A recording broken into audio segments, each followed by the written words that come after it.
લીલા ચરિત્રમાં પૂજ્ય વૈરાગ્ય પ્રિયા સ્વામી પાસેથી સાંભળીએ બાળ ઘનશ્યામ મહારાજ અને નીલકંઠ વર્ણીના વન વિચરણના સુંદર પ્રસંગો. ભગવાન સ્વામિનારાયણ 1837 ચૈત્ર સુદ 9ને દિવસે પ્રગટ થયા.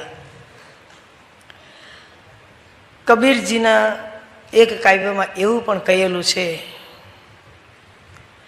કે ઉત્તર દિશેથી સાહેબો આવશે, 100 ગામની સીમ ભેગા આવશે, ભીમને અર્જુન કાંકરીએ તળાવે તંબુ તણાશે. આ બધું જે આપણા ગુરુએ આગમ ભાખ્યા એ નામનું એક આખું બધું પુસ્તક છે, એની અંદર આ બધી વાત આવી છે કે ઉત્તર દિશામાંથી કોઈક આવશે મહાન પુરુષ, જેને લોકો વાટ જોઈને બેઠે કે કલગી અવતાર આવવાનો છે.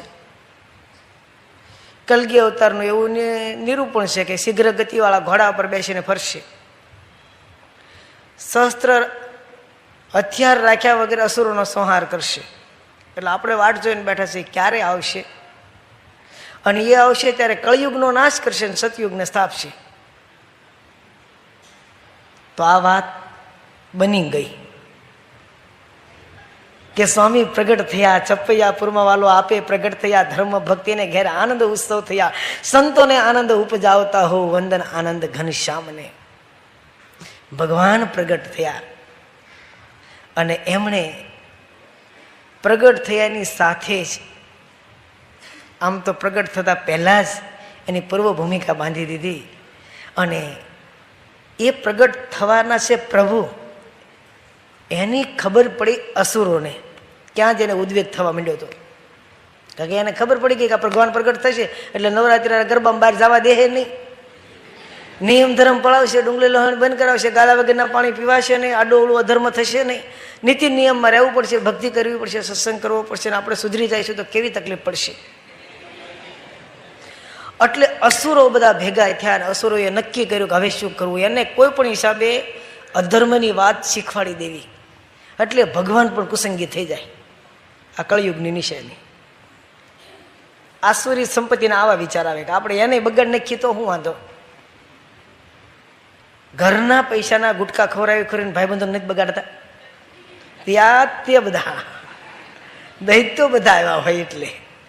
એટલે અસુરો બધા ભેગા થયા. આમ તો એ ભેગા થાય જ નહીં, પણ એની કોન્ફરન્સ ભેગી થઈ અને એ લોકોએ નક્કી કર્યું કોઈ કહે થઈ છે એનો મામો, મારી કૂટાવી કરીશ અધર્મ સામો, કોઈ કહે થઈ છે એની માસી, નાખું અધર્મની એને ફાંસી, કોઈ કહે થઈ છે એનો ભાઈ. એટલે બધાએ નક્કી કર્યું કે હગાવાલા થઈ જાય, એના કુટુંબીજનો થઈ જાય, અને એવું બધું કરીને કે અધર્મ જ કરાવીએ.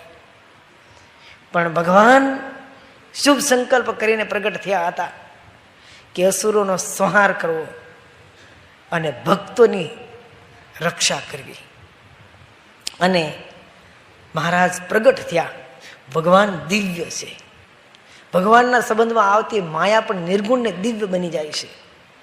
ભગવાનમાં સંબંધમાં આવતી પૃથ્વી પણ દિવ્ય અને અમાયિક બની જાય છે. ભગવાન પ્રગટ થાય એટલે પૃથ્વી, વાયુ, વનસ્પતિ, વન, ફળ, ફૂલ બધા જે કંઈ એના સંબંધમાં આવે અતિ દિવ્ય બની જાય છે. અને ભક્તો હોય ને એને બધું ગમે છે. ભગવાનના સંબંધમાં આવેલી વસ્તુ બધી ગમે એને, બધી દિવ્ય લાગે.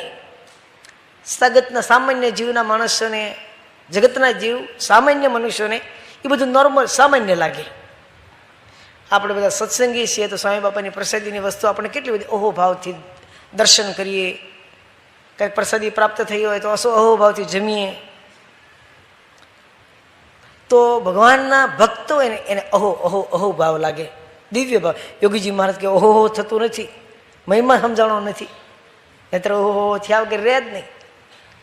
એટલે બ્રહ્માનંદ સ્વામી મહારાજના સંબંધમાં આવેલું છપૈયા ગામનું એક નાનકડું વર્ણન કરતા કહે છે કે મને છપૈયા સુંદર ગામ ગમે, હે મને છપૈયા સુંદર ગામ ગમે, હે એની માટીમાં શ્રી ઘનશ્યામ રમે, મને છપૈયા સુંદર ગામ. અતિશય ગમે છે અને ભગવાનના સંબંધના આવેલી વસ્તુનું ચિંતન કરવાથી એ ભક્તના પાપ નાશ પામે છે અને અંતે મોક્ષને પામે છે. એટલે આ પ્રકારે પ્રભુ છપૈયામાં પ્રગટ થયા. અસુરોના અંતરમાં ઉદ્વેગ થયો, ઉલ્કાપાત થવા લાગ્યો અને ધીરે ધીરે ચંદ્ર કળાની માફક પ્રભુ મોટા થવા લાગ્યા. 4 વર્ષ છપૈયામાં રહ્યા અને ત્યાર પછી અયોધ્યામાં નિવાસ કર્યો અને વેણી માધવ પ્રાગ સુખનંદનને રઘુનંદનને ખૂબ સુખ આપ્યું, ધર્મ ભક્તિને સુખ આપ્યું, પોતાના સ્વરૂપનું જ્ઞાન આપ્યું અને દિવ્ય ગતિ આપીને અક્ષરધામને પમાડી. અને હવે એમણે નક્કી કર્યું કે મારે તીર્થવાસી થઈને ફરવું છે અને અનંત જીવનો મારે ઉદ્ધાર કરવો છે, અનેકનું કલ્યાણ કરવું છે. અને આ સંકલ્પથી બાળ પ્રભુ 11 વર્ષની કુમળી વયે સંસારનો ત્યાગ કરી, માતા પિતા તો સ્વધામમાં પધારી ગયા હતા અને મોટા ભાઈ રામપ્રતાપભાઈ, સુવાસીની ભાભી, એમનો દીકરો જે નંદરામ, એ બધાનો ત્યાગ કરી, સ્વજનોનો ત્યાગ કરીને વનમાં એકલા અટોલા એ તીર્થ કરવા જવાને બાને અનંત મુમુક્ષોને કલ્યાણ કરવા માટે એમણે કલ્યાણ યાત્રા આરંભી.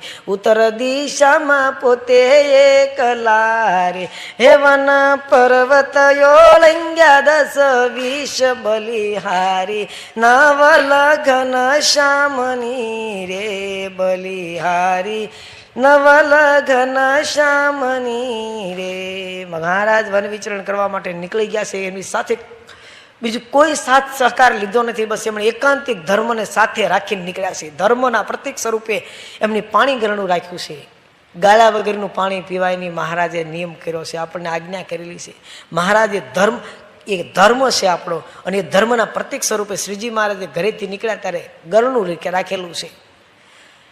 જ્ઞાનના પ્રતીક સ્વરૂપે એમની ભિક્ષા પાત્ર, વૈરાગ્યના પ્રતીક સ્વરૂપે એમની ભિક્ષા પાત્ર રાખેલું છે. જ્ઞાનના પ્રતીક સ્વરૂપે એમણે સર્વે શાસ્ત્રનો સારરૂપ ગુટકો રાખ્યો છે અને ભક્તિનું પ્રતીક એમણે તુલસીની માળા રાખી છે. ધર્મ, જ્ઞાન, વૈરાગ્ય અને ભક્તિ એકાંતિક ધર્મને લઈને એમણે વનવાસ આરંભ્યો. જે મુમુક્ષો મળતા એને દર્શનનું સુખ આપીને પોતાના સ્વરૂપનું જ્ઞાન આપતા, તપસ્વીઓને તપનું ફળ આપતા હતા, ઋષિમુનિઓને પણ એમણે જે તપને સાધના કરતી હતી એની જે ઈચ્છા હતી એમનું એ ફળ આપતા હતા. એકલા અટુલા 11 વર્ષની કુમળી વયે કમળ જેવા કોમળ ચરણ કમળ એ કાંટાની કાંકરાની વચ્ચે અનંત જીવોના ઉદ્ધાર કરવા માટે વિચરી રહ્યા હતા. અને ડાબે ખંભે જનોઈ ધારણ કરેલી છે, કપાળમાં ઉદ્ધવપૂર્ણ તિલક છે, ગળામાં કંઠી છે, માથે જટાનો મુંગટ ધારણ કરેલો છે, એકદમ નાની કાયા છે અને શરીર ઉપર કેવળ નાનકડી કોપીન ઉપર એક નાનું બહિર્વાસ વસ્ત્ર એ ધારણ કરી રાખેલું છે. અને એ રામના ધનુષમાંથી જેમ તીર છૂટે ને એવી શીઘ્ર ગતિથી એક પછી એક તીર્થોને પાવન કરતા કરતા એ મહારાજ બદ્રિકા આશ્રમમાં પધારે છે. કેદારનાથના દર્શન કરી 9 દિવસ અને 9 રાત્રિ વિતાવી અને કેદારનાથથી સીધા બદ્રીનાથ પધારે છે. ક્યારેક આહાર ફળ ન કરે છે, ક્યારેક તો પેટ જળે ભરે છે. કરે પ્રભુજી દિવસે પ્રવાસ, વસે નિશાએ વનમાં જવાસ. આહાર ક્યારેક ફળ ન કરે છે, ક્યારેક તો પેટ જળે ભરે છે. કરે પ્રભુજી દિવસે પ્રવાસ, વસે નિશાએ વનમાં જવાસ. રાતનો પણ વાસ વનમાં જ રહેતા હતા. અને આ પ્રમાણે પ્રવાસ કરતા કરતા 9 દિવસ ને 9 રાત્રિ વીતી જાય. ઉત્તુંગ શિખરોને ઓળંગી અને બદ્રીનાથ પધારે છે. અને ત્યાં પૂજારીએ વર્ણિન્દ્ર પ્રભુના દર્શન કર્યા સાથે જેનું અંતર ઠરી ગયું. ગુણાતીતાનંદ સ્વામીની વાતોમાં છે કે નિરંજનાનંદ સ્વામીના દર્શન કરી શાંતિ થઈ જાય અને અમુકના દર્શન કરી ભડકા થાય. એક આવે ને સુખ ઉપજે ને એક આવે ને દુઃખ થાય. એક ઓલો વિદેશ ગયો નો વિસરે અને એક પાહે નો પોહાય. હળી કરતો હોય ક્યાંથી પોહાય, એ પાછળ બેઠો બેઠો રૂમાલ ખેંચે. એક જગ્યાએ સભામાં ગયા હતા તો ઓલા પાછળ ઓલું પાટલું નો ઓલો નકુસો હોય ને એમાં ઓલા બુંગણનો પટ્ટો બાંધી દીધો. ઓલા ભાઈ ઉભા છે વાહે બુંગણ. બધા જોઈને હસ્યા. ઓલા ભાઈ હેઠા બેસી ગયા. એને ખબર પડી ગઈ કે આ લીલા ચરિત્ર કોઈ કે કર્યા છે. હવે એને જોઈને શાંતિ થાય કે ભડકો થાય. સાચું કયો, આપણે એવી લીલા કરીએ તો આપણે એને થાય ને, આપણા માટે એવું થાય. પણ જેના દર્શન કરીએ ને શાંતિ થઈ જાય. નિરંજનાનંદ સ્વામીના દર્શનથી શાંતિ થઈ જાય. ભક્તોની વાત કરીશ તો પછી ભગવાનના દર્શનથી તો શાંતિ તો થઈ જાય ને. અને વર્ણિન્દ્ર ભગવાન જ્યારે બદ્રીનાથમાં પધાર્યા ને એના દર્શન પૂજારીએ કર્યા, અંતર ઠરી ગયું, એનો અંદરથી માયલો સાક્ષી જાગી ગયો અને એને થયું કે નક્કી આ ભગવાન જ છે. અને ઠાકોરજીને ધરાવીને સીધો થાળ ભગવાનને આપ્યો અને ભગવાનને કહે છે કે તમે જમો. વિધ વિધિના પકવાન રે મારી પ્રેમની થાળી, એ જમવા પધારો દીનાનાથ રે મારી પ્રેમની થાળી. ભગવાનને જમાડવા માટે બિરાજમાન કરે છે. અને વર્ણિન્દ્ર પ્રભુ આવી સાધના કરતા કરતા એ પર્વત ઓળંગતા ઓળંગતા આવ્યા હતા. ત્યાં શું જમે? આહાર ક્યારેક ફળનો કરે છે, ક્યારેક તો પેટ જળે ભરે છે, ખાલી પાણી પીતા હતા અને આસુરીના ઉપવાસ સહતા હતા. અને આવું બધું ચાલતું ચાલતું હતું. અને મહારાજ ત્યાં આવ્યા હતા એટલે મહારાજ પૂજારીનો પ્રેમ અને ભક્તિ ભાવ હતો એટલે મહારાજ ત્યાં જમવા બેસે છે અને મહારાજ પ્રેમથી જમે છે. શ્રી કૃષ્ણ ભગવાન જેમ સુદામાના તાંદુલ જમ્યા હતા આમ ભેગા કરતા હતા, ફાકડો ભરતા હતા. વાલો માગી માગી ખાય, કૌતુક જોનારાને થાય એવું શું છે તાંદુલમાં? આપણને પ્રશ્ન થાય કે આમાં કાંઈ છે ને? એના લોકો વખાણે જ કેમ સ્વામિનારાયણની ખીચડી બહુ હારી, સ્વામિનારાયણની ખીચડી એવી ખરેખર મફતની મળે એટલે મીઠી લાગે છે. હમણાં 15 રૂપિયા લખાવીને ખાવાની હોય તો કે આ બહુ ખાટી, તીખી બહુ, ઊની બહુ, ભાત ભાતનું થાય. એટલે પણ પ્રેમ હોય ને તો વસ્તુ જુદી લાગે. હો ભાઈ, એટલા માટે શાસ્ત્રમાં લખ્યું છે સ્વાદ તો આદર ભાવ માહી, સે સ્વાદ તો આદર ભાવ માહી, ઘી ગોળ કે સાકર માન કાઈ, દેસુ ખડી જા સુળીએ ચડાવે, દેસુ ખડી જા સુળીએ ચડાવે, મીઠી સતા તે જરીએ નો ભાવે, ભાવે કરીને જળકો ઈ પાય, ભાવે કરીને જળકો ઈ પાય, મિષ્ટાનથી સ્વાદ ઘણો જણાય, અભાવથી તો જન દૂધ આપે, તે દૂધમાં સ્વાદ કશો ન વ્યાપે. ભાવે કરીને જળકો ઈ પાય, મિષ્ટાનથી સ્વાદ ઘણો જણાય, અભાવથી તો જન દૂધ આપે, તે દૂધમાં સ્વાદ કશો ન વ્યાપે. આપણે કંઈક મહેમાન થઈને ગયા હોય અને થાળીમાં આમ રોટલો એવી રીતે નાખે ને જાણે નીરતા હોય એમ, ભાવે ખરો? જો કે મહેમાન થતા આવડે એવી રીતે કોઈ આપે નહીં, પણ મહેમાન થતા શીખવું પડે. 11:30 12 વાગે જઈને ઠેલી ટીંગાડો તો પછી ઓલા ન આંખ્યું સકળ વકળ થાય. એ સવારમાં ફોન કરી દેવો પડે અને કાં તો 9 વાગ્યા પગી જવું પડે. આ તો 12:30 1 આવીને ઠેલી ટીંગાડે એટલે તમે જમી લીધું તે તમારે હાટું બેસી રહી. એક વખત 2 જમાય હતા, એ હારાને ત્યાં ગયા. કોઈ દી ભેગા જાય નહીં, પણ એક વખત ગયા. મોટાને પહેલો બેઠો, પછી નાનો બેઠો અને એમના સાસુને હેતુ ભરાણું કાજી 2 જમાઈ આવ્યા છે તો સેવ કરીએ. એટલે કાઠિયાવાડમાં પાટિયા ઉપર વણેલી સેવ કરે ને, હવે પાટિયા બેન થઈ ગયા, ઉધઈ લાગીને હળી ગયા. હંસા આવ્યા અને પહેલાં તો એ જે સેવ થતી ને એટલી બધી મસાલા મીઠી થાય, સગવડતા પ્રમાણે ગોળ કે સાકર નાખવાની હોય. પાણીમાં વહાવ્યા પછી હવે એ જમવા બેઠા હતા. હાઉબાને બહુ હરખ ઉભરાણો કે આજ તે સમયને સેવ જમાડીએ. એટલે સેવ બાફી તપેલામાં જારામાં વહાવી નાખી, પાણી નીકળી ગયું, એમાં પછી ઘી ને સાકર બધું કે ગોળ જે છે એ મિક્સ કર્યું અને કાથરોટમાં તૈયાર થયું. કાથરોટમાં તૈયાર થયું, ઓલાને બેન થાળી આપી દીધી, લઈને નીકળ્યા. અને નામ મોટાને આમ પીરસવા ગયા. ભાઈ તું તું ભેગું એટલે એમ કે અડધી પીરસી દો, અડધી આ નાના આપો. પણ આમ જે ત્રણેય કાથરોટ કરી કે ઘી ને ગોળ અંદર હતું એટલે શીકણું ઝેરો એટલે લફક લઈને લફડાઈ ગયું અને બધું પડી ગયું મોટાની થાળીમાં. અને મોટો એ હોશિયાર હતો કુંતાજીનો ભીમો, એ કે બા હવે થઈ રહેશે મારે. પણ તું સમજતો ખરો આ કયું ટાણું છે ને કાથરોટ છે કે 2-4 કાથરોટ ન હોય, ઘરમાં એક જ કાથરોટ હોય ને આમાં બધું. એટલે ઓલા તો મૂંઝાણા કે આને શું કરવું, બીજી હું ઓરતા વાર લાગે. પણ નાનો હતો ને સમજો ને ડાયો હતો, એ કે બા મારે નિયમ છે, હું સેવ ખાતો નથી. એટલે બાને થોડીક રાહત થઈ. પછી પાછું બીજું કીધું કે બા હું ટાઢો રોટલો જ જમું છું હાજે વાળુમાં. કારણ કે એને સમજતો હતો કે સેવ કરી દે એટલે રોટલા બીજા કર્યા ન હોય, અને ગરમ રોટલો કરે તો વાર લાગે ને સેવ કરે તો વાર લાગે, એ સમજુ હતો. તો પછી ઓલો મોટો પાસ કે સેવ બહુ હારી લે ને, સેવ હું કામ ના પાડે છે? એ કે મારે બાધાસ. એ કે ક્યારે બાધા લીધી? એ કે ભમરાળા તારી હારી નીકળ્યો ત્યારે. તને એટલી અક્કલ નથી કે આપણે મહેમાન થઈને ગયા છીએ, ખાવા બેઠા છીએ, સામેવાળાનું જોવું કે નહીં, આવે એટલું ઉપાડી જવું. એટલે ભાઈ ઘણી વખત મહેમાન થતા આવડવું જોઈએ. મહેમાન થતા ન આવડે તો આવી દિશા થાય. એટલે પછી કહે છે કે એક આવે ને સુખ ઉપજે ને એક આવે ને દુઃખ થાય, એક વિદેશ ગયો ન વિસરે ને એક પાણી ન પોહાય. એટલે મહારાજ ત્યાં પધાર્યા ને પૂજારીનો ભક્તિ ભાવ અતિશય પ્રેમ હતો. એટલે એમણે તો આમ ભગવાનને થાળ જમાડ્યો ને ભગવાન પ્રેમથી થાળ આરોગતા હતા. ભક્તિ ભાવ ને પ્રેમ હોય ને ત્યાં જ ભગવાન એની ભક્તિને અંગીકાર કરે છે. બાકી આપણામાં દંભ ને કપટ હોય તો ભગવાન ના પાડી દેશે. આપણી ભક્તિ અંગીકાર કરતા નથી.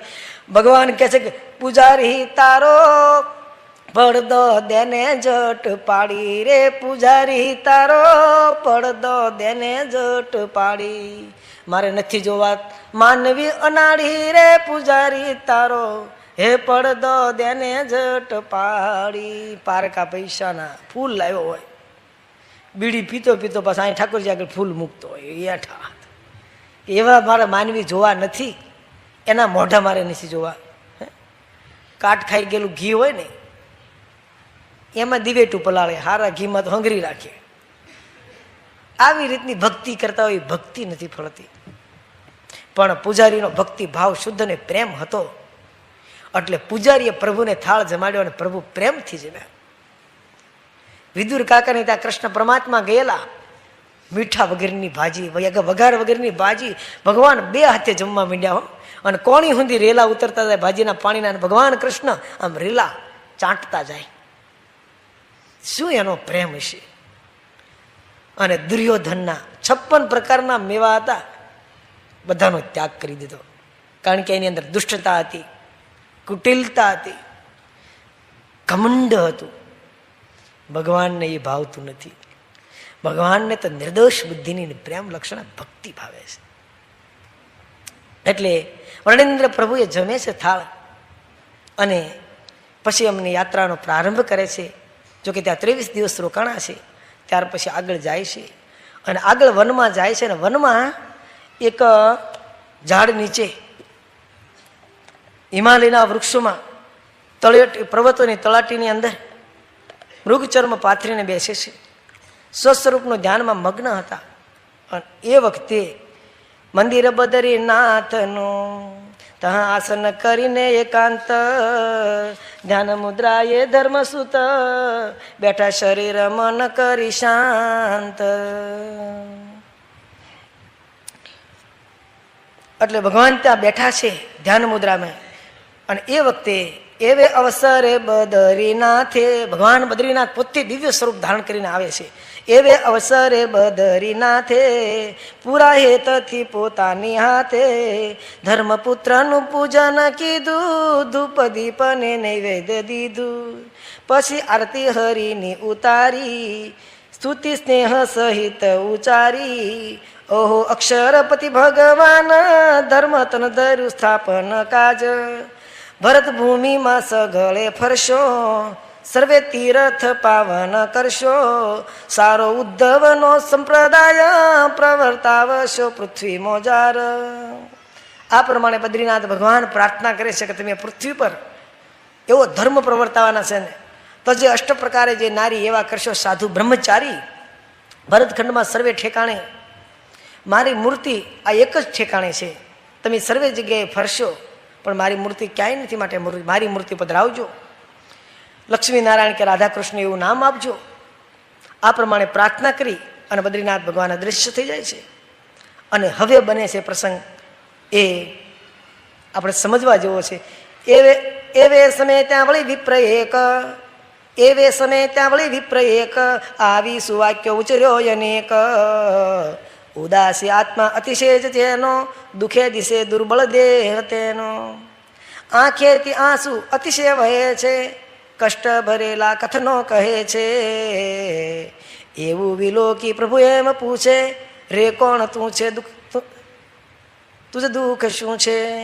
તે વિપ્ર બોલ્યો કરીને પ્રણામ, તે વિપ્ર બોલ્યો કરીને પ્રણામ. હે સ્વામી મારું સતયુગ નામ, મારા સમાનો નથી ધર્મ આજ. હું દુઃખી છું તે થકી રાજ રાજ. ધર્મ પ્રવર્તાવવાને જ કાજ, તમે ધર્યો છે પ્રભુદેહ આજે, આશા કરું કિંકર હું તમારો, સ્થાપો પ્રભુજી ભૂતળ ધર્મ મારો. મારે સમય સૌ તપ સાધુ કરતા, વને વસીને તવ ધ્યાન ધરતા, તે ધર્મ સ્થાપો વરે જ માગું, પ્રભુ તમોને લળી પાય લાગું. સુણી પ્રભુએ દિલ ધારી લીધું, તે યુગને ત્યાં વરદાન દીધું, થાપીશ હું ભૂતળ ધર્મ તારો, ત્રણેય યુગોથી પણ તે હનારો. સદયુગ બ્રાહ્મણના વેશમાં મહારાજની પાસે આવે છે અને સુતીને પ્રાર્થના કરતા કહે છે કે હે મહારાજ, હું અત્યારે દુઃખી છું. એનું કારણ એ છે કે અત્યારે કળિયુગની અંદર કોઈને એકાદશી ઉપવાસ, શ્રાવણ મહિનાના ઉપવાસ, ધાણા પાણા એકટાણા કાંઈ કરવા ગમતા નથી. ગુરુવાર કે શુક્રવાર કે શનિવાર કશું જ નહીં, 8 વાર અલ્લાહના ખાઈ પીને તાકડ ધીના કરવા છે. સવારના પોરમાં વાસળાની આગળ ખાંડનું તગારું મૂકે, એમ સીધું મૂકે, ખાઈ પીને હે લીલા ધબાકા નાખે છે. કોઈને વ્રત કરવું નથી, સ્વયં કરવો નથી, ત્યાગ કરવો નથી, તપ કરવો નથી. એટલે હું દુઃખી છું પ્રભુ, દુઃખી છું. પહેલાના વખતમાં સાધુ પણ કેવા હતા કે વનમાં રહેતા ને તપ બહુ કરતા, અને અત્યારે તો કોઈને તપ ગમે જ નહીં. એટલે હું દુઃખી છું. માટે સતયુગ કહે છે બ્રાહ્મણના વેશમાં કે મારો વખત હતો ત્યારે બધા તપ કરતા હતા, એટલે પૃથ્વી પર તમે પધાર્યા છો તો સતયુગનો ધર્મ સ્થાપજો કે લોકો તપ કરતા શીખે, તપ કરે. ત્યારે મહારાજ કહે છે કે કરીશ હું સાધુ તપસ્વી કેવા, કરીશ હું સાધુ તપસ્વી કેવા, આ કાળમાં ક્યાંય જડે ન એવા. માધુ કરી ભીખ જમે જ માગી, ગોળા જમે મિશ્રિત સ્વાદ ત્યાગી. વસે નિશાએ વનમાં જવાસ, દિલે સદા વિશ્વ થકી ઉદાસ. ઉપોષણે દેહદમે વિશેષ, ઈચ્છે નહીં દેહિક સુખ લેશ. રાજી થયો તે યુગ સાંભળીને, ગયો પ્રભુને ચરણે ઢળીને. ત્યાં આવ્યો છે પછી ક્ષત્રિ કોઈ, કરે મુખે ખૂબ વિલોપ રોઈ. કહે પ્રભુ હે નર કોણ તું છે, કરે ઘણું રુદન કષ્ટ શું છે. સુણો કહે હરિ સર્વ વેતા, જાણો મને તો જુગના મત્રેતા. બાપુના વેશમાં ક્ષત્રિય દરબાર, ખુલ્લી મોટી છાતી, બાહોશ, પ્રસન્ન કાયા, અને એવા બાપુના વેશમાં, ક્ષત્રિયના વેશમાં, દરબારના વેશમાં એ ત્રેતાયુગ આવે છે. સતયુગને મહારાજે કીધું હું સાધુ એવા બનાવીશ. અને તપસ્વી એવા સાધુ હોય છે કે સાધુનું વર્તન જોઈને હરિભક્તોને ગુણ આવશે, અને હરિભક્તોનું વર્તન જોઈને કુસંગીને ગુણ આવશે. અને ખરેખર પણ મહારાજે સાધુ પણ એવા જ બનાવ્યા. પૃથ્વીના પેટાળમાં ક્યાંય જોવા ન મળે એવા સતયુગી સાધુ, એના નિયમ ધર્મ બધા એવા. અને આપણે દર્શન કરીએ, આપણે શાંતિ થઈ જાય. એક એક સાધુનો ઇતિહાસ જાણીએ તો આપણને ખબર પડે સંતો કેવા છે આપણા, એનો ત્યાગ. આ ચાતુર્માસની અંદર જે એકટાણા કરે છે, ચાંદ્રાયણ ને, ઋષિ ચાંદ્રાયણ ને, શિશુ ચાંદ્રાયણ ને, વયોમધ્યા ચાંદ્રાયણ ને, પીપીલિકા ચાંદ્રાયણ ને, અને આ બધા ધારણા પાણા, પાકા ધારણા પાણા, પાકા એકટાણા, ખટરસ ને, ભાત ભાતના, તમે બધા નામ તો સાંભળ્યા જ છે, કારણ કે આવું કરતા હશો ને ઘરે. ગુણાતીતાનંદ સાહેબ કે ઉનાળામાં 4 મહિના સુધી બધા ઢોર ચાંદ્રાયણ કરે છે, માણસ નથી કરતા. પણ આ ચાંદ્રાયણ આપણે તેમ કે એકટાણા કે પાકા, આપણે કે એકાદશી કરો કે અપહાસ, બીજું કાંઈ કે અપહાસ, એકાદશી અપહાસ. સવારે ખાલી થોડુંક દૂધ ખાવાનું અને વેફર ને થોડુંક તૈયાર રાખ્યું હોય તે, બીજું કાંઈ નહીં. અને બપોરે તો જે કાંઈ કર્યું હોય ને એ બટાકાનું, મોરૈયાનું ને એ કાંઈ રાજગરો ને કઢી ને રાજગરાનો શીરો ને એ રીતે, બીજું કાંઈ નહીં. અને એ 4 વાગે તે બીજું કાંઈ નહીં. તો મગફળીના દાણા હોય તો ઠીક છે, ને છોકરાના ભાગમાં પડેલું દૂધ ફ્રીજમાં હોય ઠપકારીને વયા જાય. બીજું કાંઈ આપણે આખો દી લેતા જ નથી. અને સાંજે તો એ અડધો ડઝન કેળા હોય તો ઠીક છે, કેળા ને દૂધ ને પછી જે થોડું ઘણું હોય તો ઠીક છે, ને એટલે છીબરાવડાવી નાખી. પણ કાં તો ચા પી લઈ, 7-8 ઘરે બેસવા જઈએ એટલે પાછળ ચા પીતા આવી. બાકી 11 એકદમ સંયમ. હે આજે એકાદશી નો ઉપવાસ બેઠો, ભૂખ નો રે ત્રાસ, કાંઈ મેં તો ખાધું નથી રે, કાંઈ મેં તો ખાધું નથી રે. સક્કરિયાનો શીરો બનાવ્યો ને મોરૈયાનો કર્યો ભાત. હાથ પડે કે 2.5 શેર ખાઈ ગયા હોય. તોય પાછા આપણે કંઈક આજ સભામાં નહીં જવાય, પીંડ્યું કળે અપ્પા હતો ને એટલે. પછી આટલો આખો દી પછી આવો કકડાટ થાય એટલે ઘરનું માણા કે તમારે આના કરતાં ખાઈ લો. આ છોકરાના ભાગનું દૂધ રહ્યું નહીં, 4 વાગે છોકરું રડતું હોય, દૂધ એ વખતે લેવા ક્યાં જવું? એટલે પછી આપણે આજ્ઞા પાડીએ કે એ ક્યાં છે, એટલે એ આપણા વખતે એ કરી લે છે. એટલે કોઈ પણ પૂછે કે 11 કરો, એ કે ઘરના માણા કરે છે, તમે કે અમે ન કરીએ, બળદા કરે અમે કરીએ. એક ભાઈને ત્યાં કોઈક વેપારી આવ્યા, એ કે બળદા વેસાવશે? એ કે ના. તો કે તમારા સેવા બળદા કેટલા? એ કે અમારે 3 બળદા છે. ઓલો ભાઈ સામે બેઠો બેઠો ખાતો હતો, તાળીમાં દૂધ ને પાટલી ઉપર રોટલો. ઓલો ભાઈ ગયો ને એટલે ઓલી ભાઈ ઓલો માણસ ગયો ને એટલે ભાઈ બોલ્યો કે ગાંડી આપણે તો 2 બળદા છે ને ત્યાં 3 કેમ કીધા? એ કે 2 બળદા ફરજામાં ખાય છે ને એક મારી સામે બેઠો બેઠો ખાય છે. એ કે બળદા ગાળીને પાણી પીવે છે? એ કે ના. તો કે તમે ગાળો છો? એ કે ધોરિયામાં જ ગોઠણિયા વાળતા હોય, એમાં ગાળવાનું શું હોય? તમારામાં ને એમાં શું ફેર છે? શીંગડું પૂછડું નથી. આહાર નિદ્રા ભય મૈથુનમ ચ સામાન્ય મે તત્ પશુભી નરાણમ ધર્મ હિતેશના મધિકો વિશેષ ધર્મેણ હીના પશુભી સમાના. પશુ તુલ્ય થઈ જાય છે. મનુષ્ય ધર્મ નથી હોતો તે, પણ મહારાજે આ પૃથ્વી પર એવો ધર્મ સ્થાપ્યો છે. મહારાજને ધર્મ ગમે છે. શ્રીજી મહારાજ લખે છે કે ધર્મ છે મને બહુ વાલો રે, એમ કહે છે ધર્મનો લાલો રે.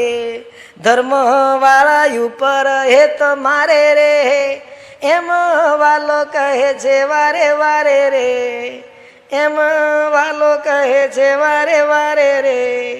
ધર્મ છે અમને બહુ વાલો રે એમ કહે છે ધર્મનો લાલો એટલે કોણ? શ્રીજી મહારાજ. એટલે એમને ધર્મ બહુ ગમે છે. એટલે પૃથ્વી ઉપર પધાર્યા છે. ધર્મ પ્રવર્તાવવાને જ કાજે તમે ધર્યો છે પ્રભુ દેહ આજે. આશા કરું કિંકર હું તમારો, થાપો પ્રભુ ભૂતળ ધર્મ મારો. પૃથ્વી પર તમે મારો ધર્મ સ્થાપો. આ તપ કરવાનો ધર્મ. અત્યારે તમને થાકી ગયા છો અને ગરમી પણ હારીપટની થાય છે અને છતાંય તમે બેઠા છો, આ તમારા માટે તપ. આ સતયુગનો ધર્મ.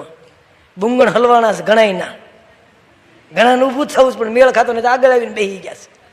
આખી સભાને ખબર પડે. એટલે તમે તપ કરી રહ્યા છો. સતયુગનો ધર્મ તમારા પ્રગટ અત્યારે ન છૂટકે થઈ ગયો છે. એકાદશીના દિવસે ઉપવાસ કરીએ છીએ અને સીમમાં ગયા હોય ને કૂતરું ભાત ખાઈ ગયું હોય ત્યારે કરીએ છીએ. એ બેમાં બહુ ફેર છે. એકાદશીના દિવસે ઉપવાસ કરીને આનું ફળ કેટલું છે. સમગ્ર પૃથ્વીનું દાન આપીએ અને જે પુણ્ય થાય એટલું એકાદશીનું પુણ્ય છે. ઘણા પુણ્ય બધી વાત કરેલી છે. આપણા હરિભક્તો એકાદશી કરે છે બધાય. આ સતયુગનો ધર્મ છે. તપ કરે છે, ઘણી પ્રકારના તપ. એટલે જુદી જુદી પ્રકારના મહારાજે મધ્યના 8ના વચનામૃતમાં બતાવ્યા છે બહુ પ્રકારના તપ. એમાં આપણે આ તપ કરી રહેલા છે. જ્ઞાન યજ્ઞ એકાદશીનું અંતરદ્રષ્ટિનું જે વચનામૃત છે મધ્યનું 8મું, એમાં વાત કરેલી છે. એટલે આ તપ અને સતયુગને મહારાજે એવું કીધું. અને આપણા સંતો પણ એટલું જ તપ કરે છે અને લોકો નક્કી કરીને જ બેઠા છે. અને મહારાજે પણ હરિલામૃતની અંદર પણ કીધું છે કે જો તપ કરીને દેહને સૂકવવો હોય તો જ અમારી પાસે આવજો. જેમ ઘાણીમાં નાખીને પણને પીલી નાખે ને એમાં એ પીલી નાખશું. અને ખાઈ પીને તકડદી ના કરીને જો રહેવું હોય ને તો બીજે જઈને જગમાં જઈને મજૂરી કરો. બાકી અહીંયા તો સાધુ થવું તો તપને જ કાજે, ખાવા પીવા કે નહીં લોક લાજે. નહીં મળે વસ્ત્ર વિશેષ અંગે, નહીં મળે પાથરવા પલંગે, નહીં મળે સ્વાદ સહિત ખાવું, એવું વિચારી ઉરસાદુ થાવું. જ્યાં ખાસડા સંતતણા પડે છે ત્યાં બેસવા માર્ગ જો જડે છે. માનો મહાભાગ્યતનો પ્રકાશ, કલ્યાણની જો ઉર હોય આશ. સાધુ થવું તો તપને જ કાજે, ખાવા પીવા કે નહીં લોક લાજે. એટલે ઘણું બધું એવું લખેલું છે. હરલામૃતની અંદર પણ અદભુત બધી વાત લખેલી છે. અને આપણા સંતો પણ સમજી વિચારી અને આવા જ મુમુક્ષુ ઉચ્ચ કોટીના જે મુમુક્ષો છે, અવતારાદિક જેવા છે, એ બધા આપણે ત્યાં એક બધા સંતો છે. અહીંયા આપણે સંતોના દર્શન કરીએ છીએ. આપણે આવીને બેસીએ ને શાંતિ થઈ જાય.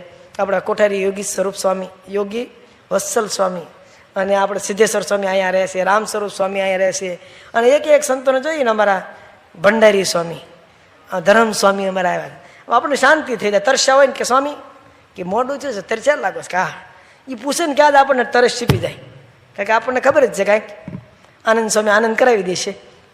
તો જો આપણે એને સ્વાર્થ શું છે અને આપણે એને આપવાના શું છીએ?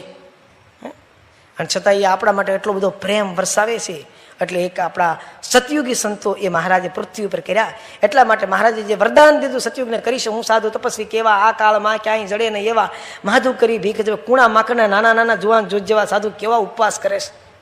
આપણે જોઈએ ને ત્યારે આપણને ખબર પડે ધ્રુજી જાય એના વ્રતને તપ આગળ કેટલા કેટલા દિવસના. અરે આપણા હરિભક્તો દેશ અને પ્રદેશમાં આપણી બાઈ ભાઈ બધાય નાના નાના બાળકો નિર્જળા ઉપવાસ કરે. હાથે માટે એમને ગોકુળ આઠમના ઉપવાસ, શ્રીજી મહારાજની રામનવમીના ઉપવાસ કેટલા બધા. અરે બાળકોનો ઉપવાસ કરવા કેટલા કઠણ પડે. મહિલા મંડળને એના કરતાં વધારે કઠણ, કારણ કે એને આખો દિવસ રસોઈ બનાવવાની, બાળકને જમાડવાના, ઘરના મનુષ્યોને બધું ફરાળ કરીને જમાડવાના, અને એને નિર્જળા ઉપવાસ હોય. એ આપણા સત્સંગની અંદર જ કરી શકે. અને વળી પાછી એની ભક્તિ કેવી, કોઈ ના આંબે.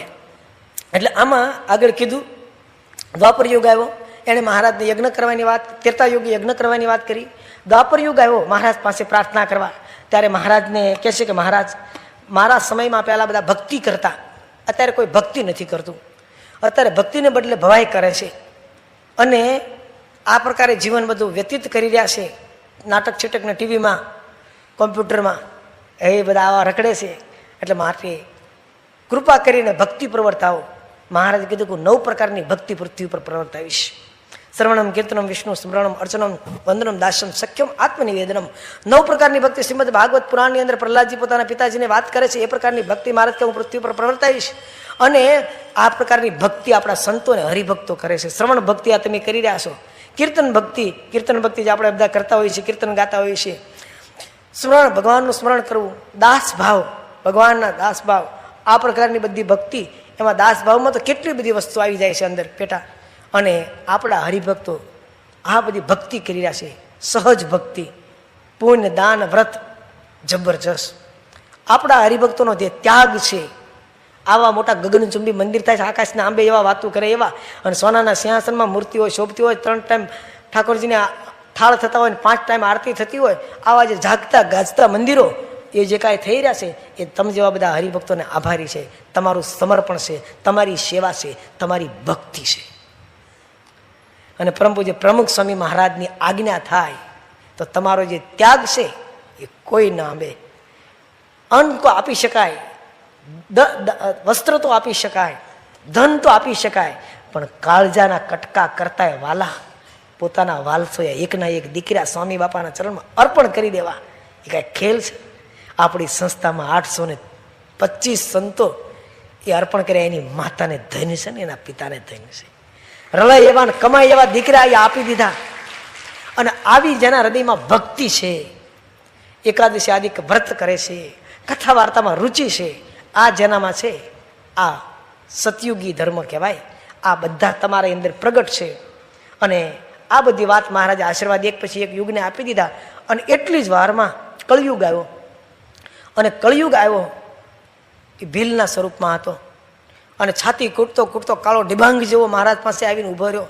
મહારાજ કે તારે શું દુઃખ છે, એટલું બધું કકળાટ છે નો કરે કે મહારાજ હું કળયુગ છું મૂર્તિમાન. તે તારે પ્રશ્ન શું છે? કે મારે 2 દીકરા છે. તે કે એમાં શું વાંધો? કે મહારાજ કુસુમને કલેશ કુમાર મારા, તે પ્રાણથી તે મુજ પૂર્ણ પ્યારા, તે બિચારા જઈ ક્યાં રહે છે, જ્યારે જનો જ્ઞાન વૈરાગ્ય લેશે. કળયુગ કહે છે કે મહારાજ કલેશ ને કુસુમ કુમાર મારા, કલેશ અને કુસુમ એ 2 મારા દીકરા છે. લોકો જ્યારે આવી સમજણ લેશે, કથા વાર્તા સાંભળીને એનામાં જ્ઞાન આવશે, તપ કરશે, ભક્તિ કરશે, સત્સંગ કરશે, સમર્પણ કરશે, આવું બધું કરશે, લોકો સતયુગી જીવન જીવશે. તો કળયુગમાં તો મારે કકળાટ જ કરવાનો હોય. તો મારે 2 દીકરા કરશે હું, અને મારે શું કરવું?